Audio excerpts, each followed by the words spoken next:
Once upon a time, we lived in a world where people only took from the earth what was necessary to survive, and everyone lived happily.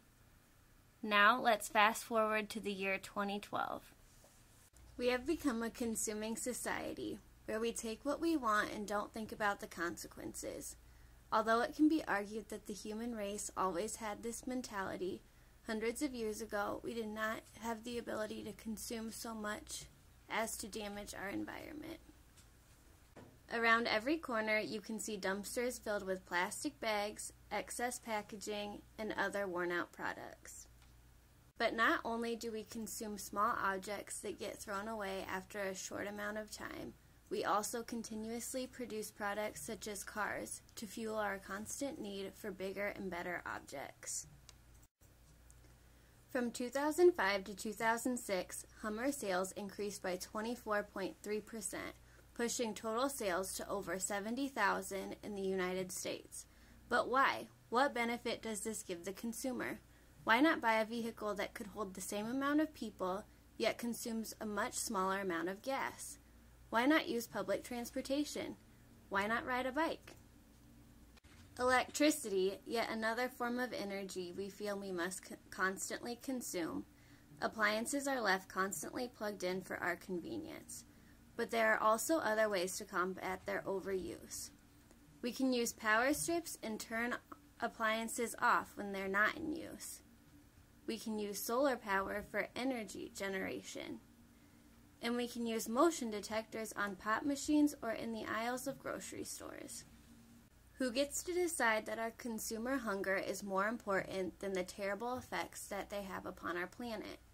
Global climate change, increasing ocean acidity, deforestation, loss of biodiversity. Why does our consumer hunger defeat all of these? Who gets to make this decision? It is up to the consumer to make these changes in order to help the environment. Until consumers decide to make this decision, nothing will change. As engineers, it is our job to uphold the code of ethics for the health and safety of the world's inhabitants, as well as the environment. How do we define ethics? According to Michael Davis, ethics are any set of morally permissible standards of conduct each member of some particular group wants every member of the group to follow. As humans, we are born and raised by our own set of morals that our parents have engraved into us.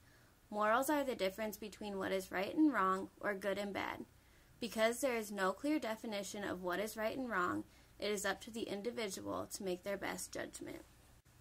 There are many ethical concerns dealing with safety, health, and the environment.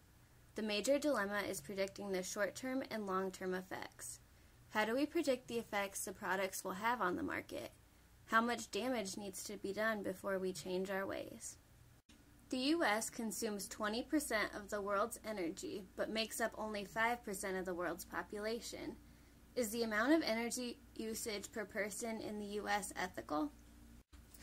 The technology advancements in the U.S. continue to prosper, which is great for the innovators of the world.